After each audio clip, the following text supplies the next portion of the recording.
we go from here? My thoughts are, my concerns is the growing intolerance, not only from government, but also in opposition in terms of us being able to discuss without radicalizing our youth, and the tribal rhetoric that we continue to see, and calls for, violation of the Constitution. We see members of parliament who call for, tribalism, those who are calling for violation of the Constitution, some talking about rigging elections, and no action is taken upon them. Welcome back, ladies and gentlemen, and thank you very much for your greatest support. Now, let us just say this, or let me say this, that let us give credit where it's due. Shima ipeani tu pale ambapo inastahili. I'm saying this because yesterday on the explainer, that is between two ladies, two very intelligent ladies, that is Yvonne Okwara, together with the LSK president Faith Odhiambo.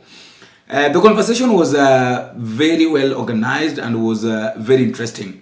If maybe you missed it, then that is the reason why I'm doing this video.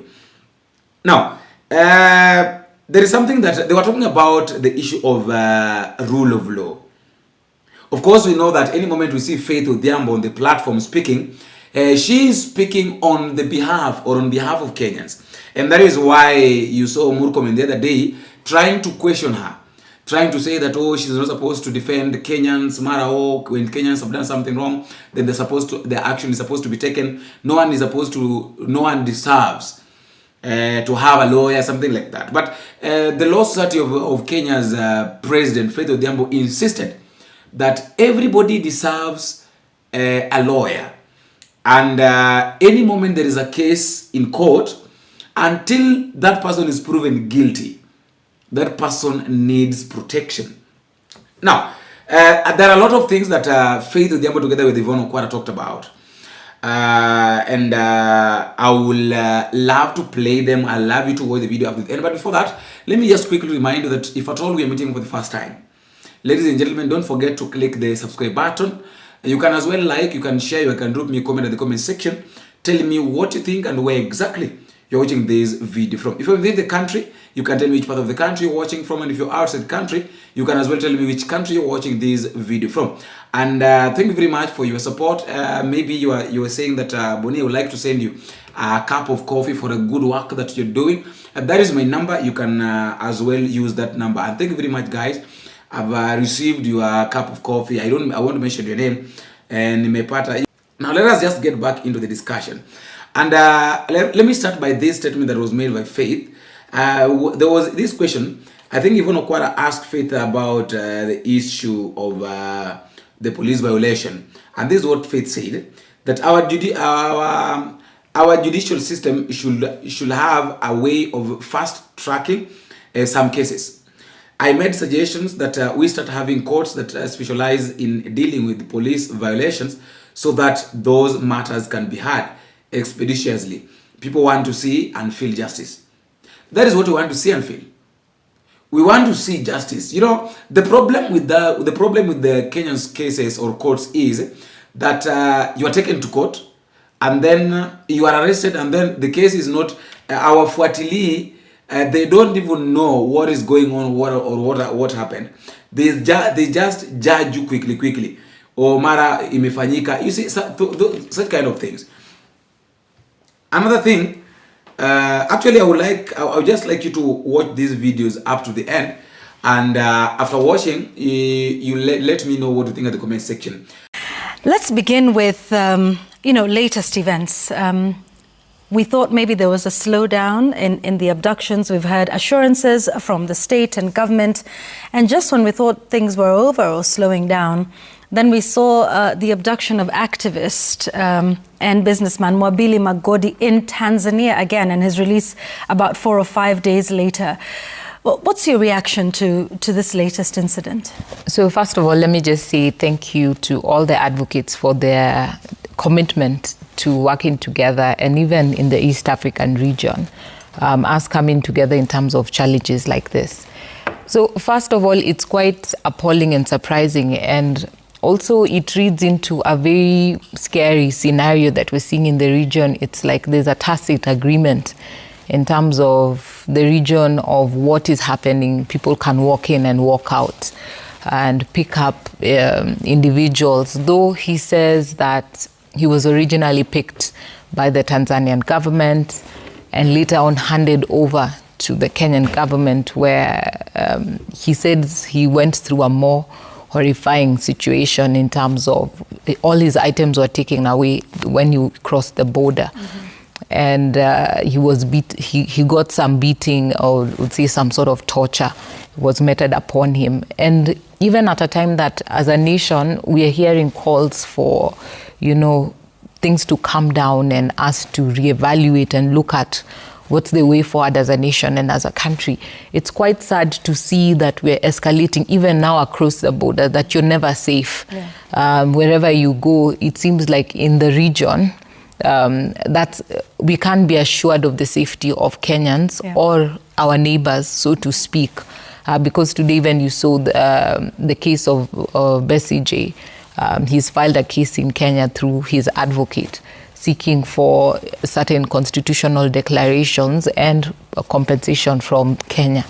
And so it's, it gets to a space that we have to agree as a nation where people will be able to express themselves. If we say the streets are not safe, people should not go to the streets, then where do you expect Kenyans to be able to articulate, to share, to be able to raise their concerns, and how will you expect them to engage with the government of the day? Because we demand that abductions must come to an end in our country. We are coming to a stage in our constitution that we should be getting some level of maturity as a nation and a country. But we're seeing a lot of pushbacks that in the Constitution 2010, we're still seeing abductions. And the problem now of the nature that it's taking is you don't know who will you hold accountable. Are you saying that because he says he feels the moment he crossed the border and he was handed over is when things even got worse?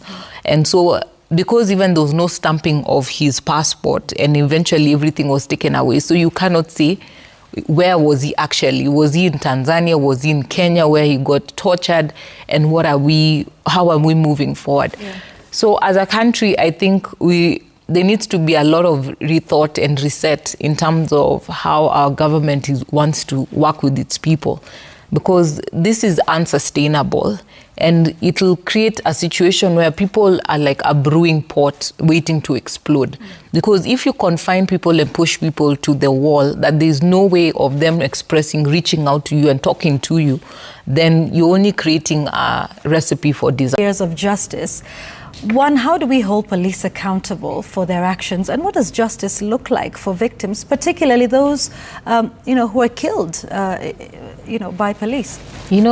The first thing is also us talking about our judicial system as a whole, because even the case of Willie Kimani took 6 years, and so it took pressure from 3 different presidents of the Law Society to actually have this matter heard and determined. Now, we're looking at other cases. We're still looking at Albert Ojwang's case, Boniface Kariuki, who have the cases which have just started, and even the inquest that is being done on Rex Masai. And unfortunately, in this country, we know the history of inquests. They hardly ever take off, and we never see any action thereafter. And so I know people are really watching to see what is going to happen in this inquest. But our judicial system should have a way that we fast-track certain cases. We are fast-tracking election petition matters. We are fast-tracking corruption cases. We're trying to fast-track, GBV cases. We have special courts. And, it's a suggestion that I made once in the National Council of Administrative Justice that we start having courts to prosecute that specialize in dealing with police violations so that those matters can be heard expeditiously. And why I say this, it should be taken positively that it has a two-prong. It's good because people actually feel and see justice, because people want to see perpetrators held accountable. I don't want to report and we have tabled evidence, we've gone with IPOA, done statements, we've gone to started a court matter, yet you're still seeing probably that police officer around that police station, even after reporting, even if they're not yet charged and the DPP is saying they're evaluating the evidence, but you're still seeing him around your neighborhood. That's not justice. People want to see and feel justice. So you want those matters hard and determined. And particularly in cases then that in the flip side, there's no adequate evidence, then we need to see those ones as well being tabled, and then the courts determining that there's no adequate evidence, so that we can follow up.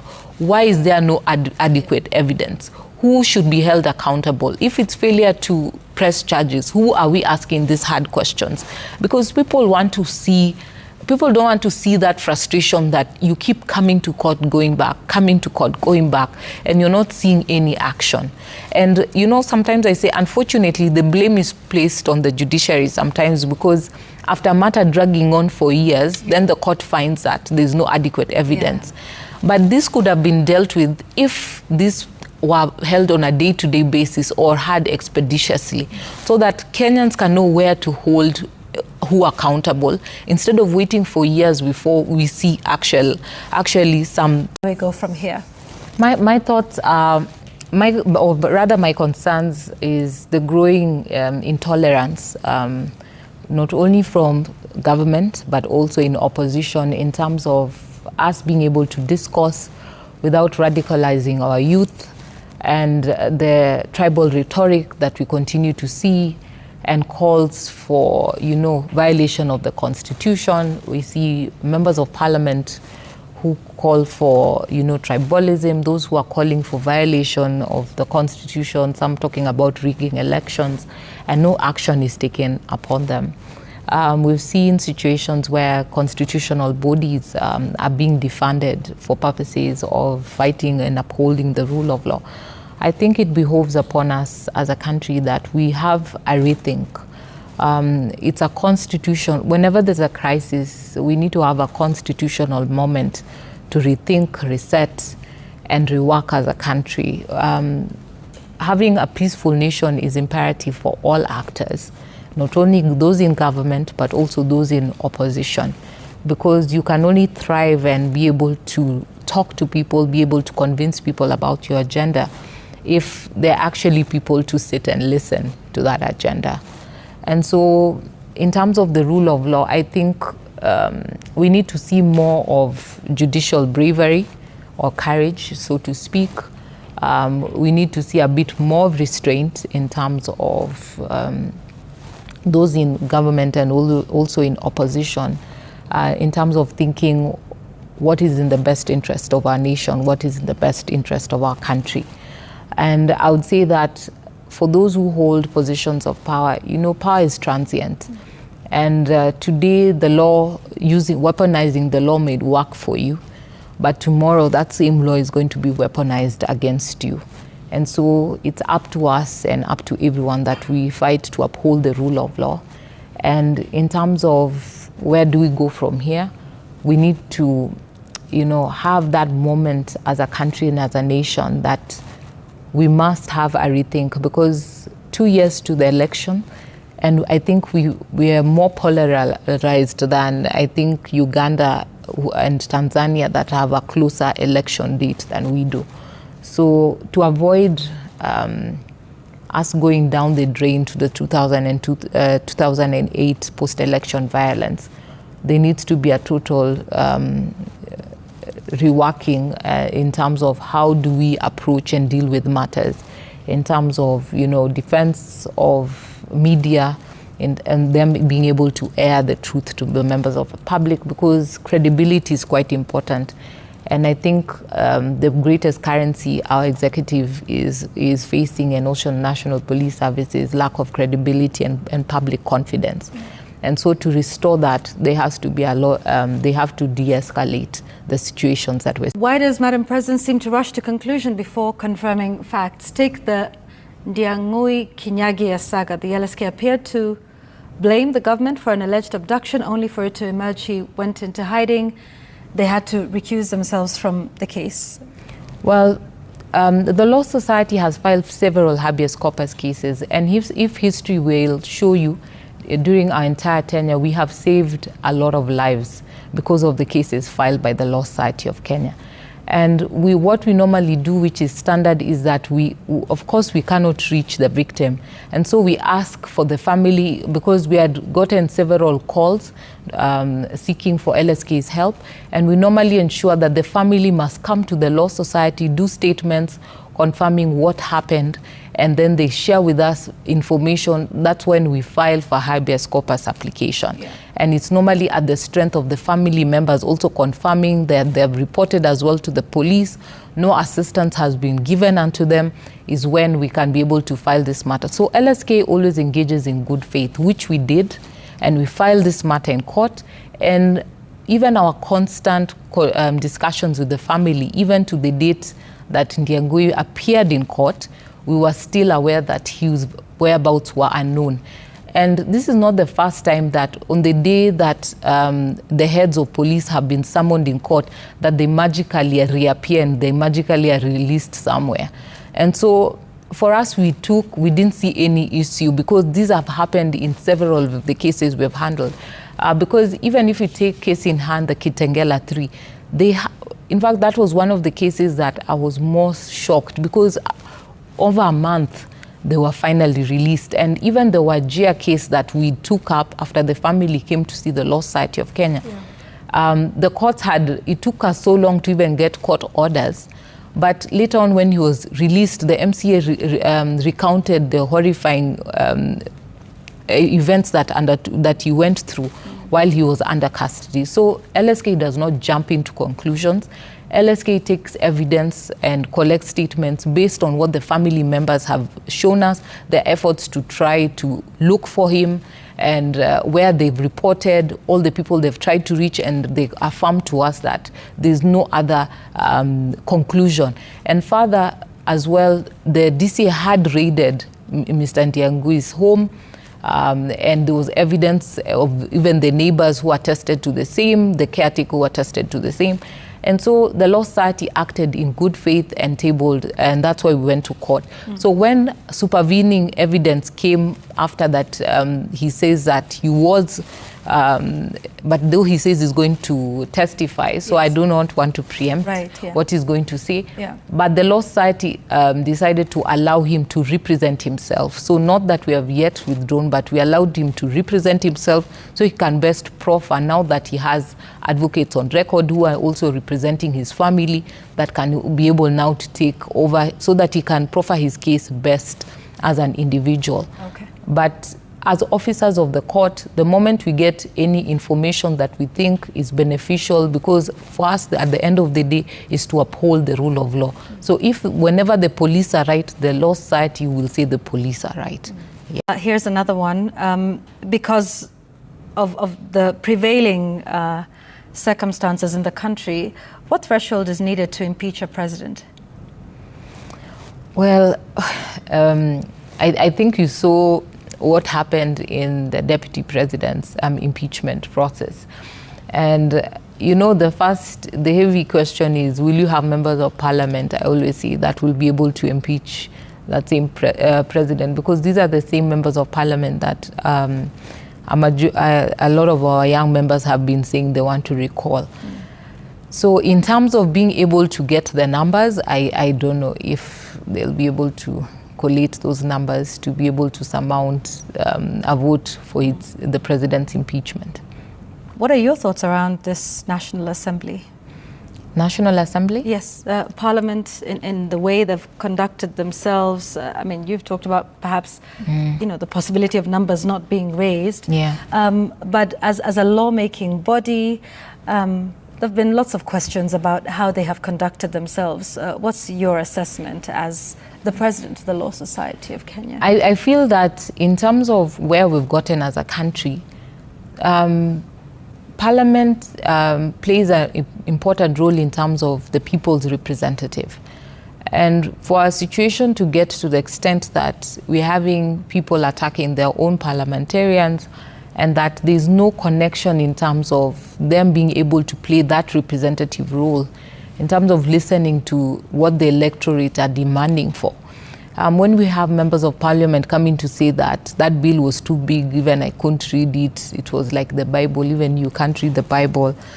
And, members of parliament, after passing legislation, later on coming and saying these laws are draconian, who passed them? Yeah. Yet they're the same parliamentarians who sat, reviewed those laws and passed those laws.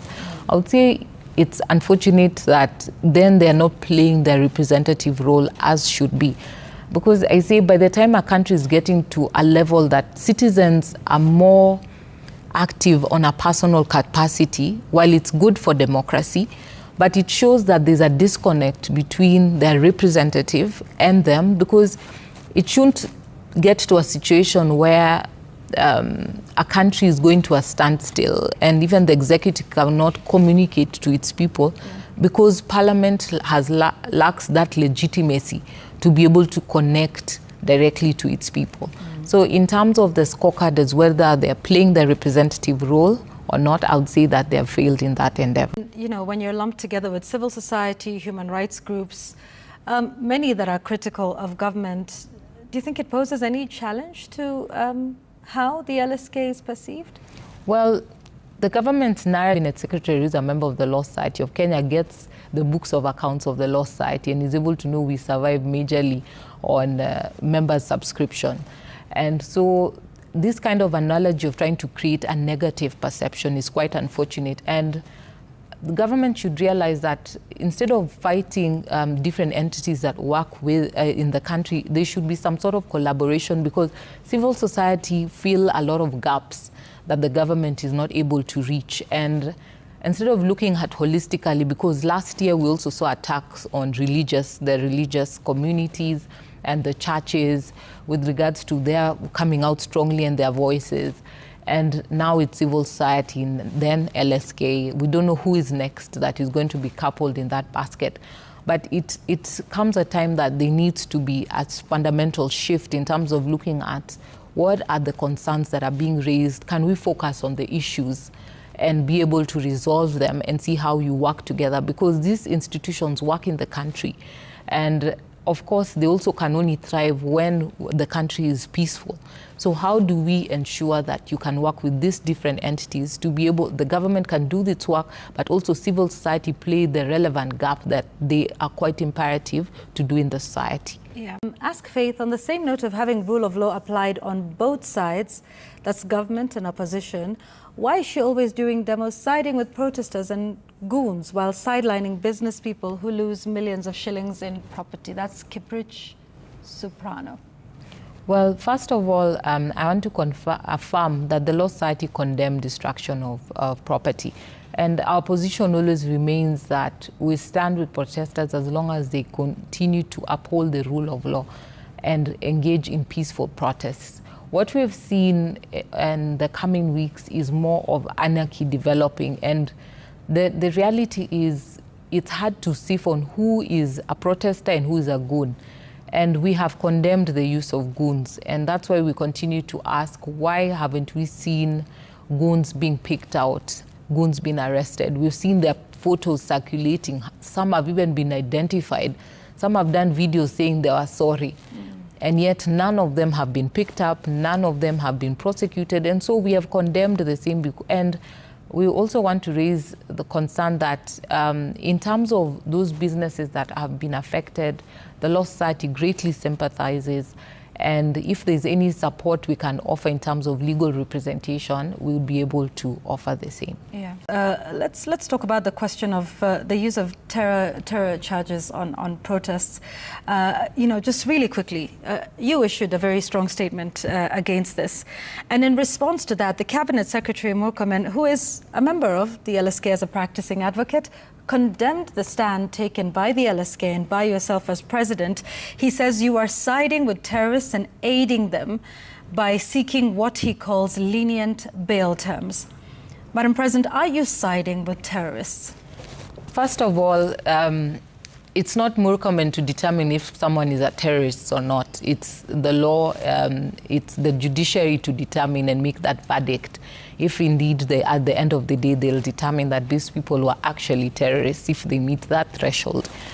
And secondly, in our judicial system, in the Kenyan system, Article 50 provides that you're innocent until proven guilty. And further, Article 49 provides that you have the right for legal counsel. So at no particular point does the Law Society agree to whatever statements that were made by the Cabinet Secretary in his capacity.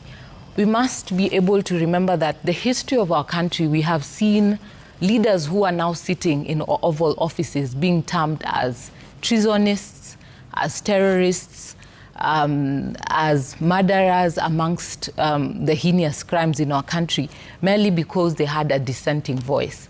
And merely because you call someone a thief does not make them a thief. It's until they go through the court system, the court is able to evaluate the evidence presented and able to determine that indeed they committed this crime and hold them accountable. Now, again, with that aside, the argument that the Cabinet Secretary has been relying on is on the plight of the business people, the destruction of property. And the Law Society, even in its statement, condemned the destruction of property and reminded Kenyans that you enjoy the right to protest as long as it's peaceful, as provided under Article 37. And we also recognize the challenge that we've seen, the anarchy that has since developed in the protests. And so, you see, the problem is, how do you identify who is just a simple protester, who was engaged in the looting, and the goons that we saw walking alongside the police? And what the Law Society is saying is that adopt the same standard. Under the Kenyan law, we are equal under the law.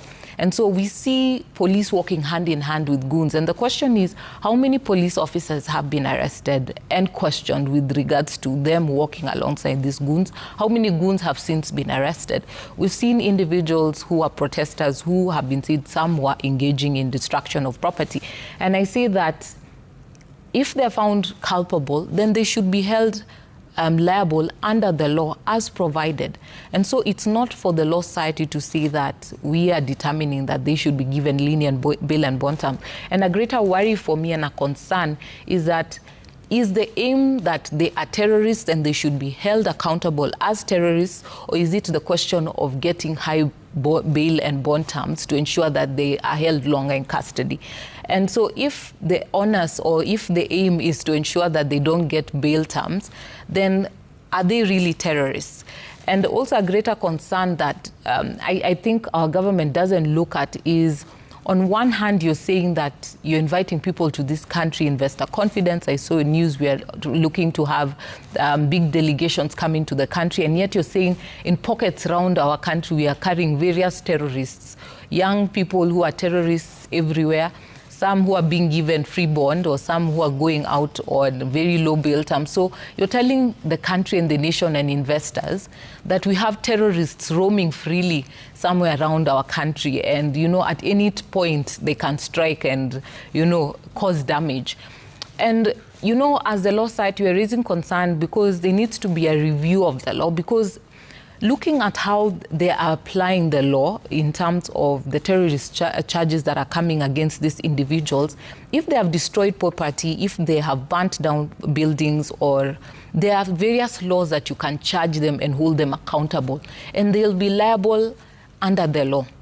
Now, the misuse of the Terrorism Act, because if you look at the kind of terrorists and the history we've had in this country, and imagining a terrorist walking freely, being released on 30,000 or 100,000 and walking the streets, it creates a very uncomfortable feel in the country, that you have someone who can destroy and bang down and bring chaos and anarchy at any time of the country.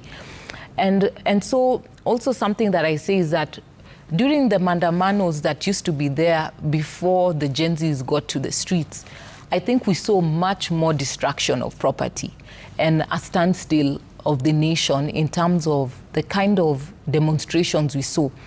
The Terrorism Act wasn't applied then, yet it is being applied now. What is the difference? And secondly, we need to look at the bigger picture in terms of pull back to democracy as a nation, because they didn't have the idea to use terrorism then. Now they have the idea to use terrorism, the Terrorism Act tomorrow. And so it means that any person who comes out to say they're against any decision of the government, they are going there, because you'd say that the Gen Z protests were actually pushing against the government passing the finance bill. So it's actually an act to intimidate the government from doing a certain action. So we had these huge pockets of terrorists all around the country, if that's the kind of loose definition they want to use. And the clawback, if we look at democracy as a nation, is that tomorrow, those who feel comfortable, they're in power. Tomorrow, if they're in opposition, they'll be terrorists, and they can be arrested and prosecuted. And also, the unfortunate thing is, what would be the impact of, these terrorism charges in the futures of these young men and women? Yeah. And so that is the stance that the Law Society is saying. And we must look at it holistically. If people have committed crimes, charge them the rightful crime under the Act. It's not a matter of cherry picking what you think will hold people longer in prison, but look at the impact that you'll not only have in the country, but also in the lives of the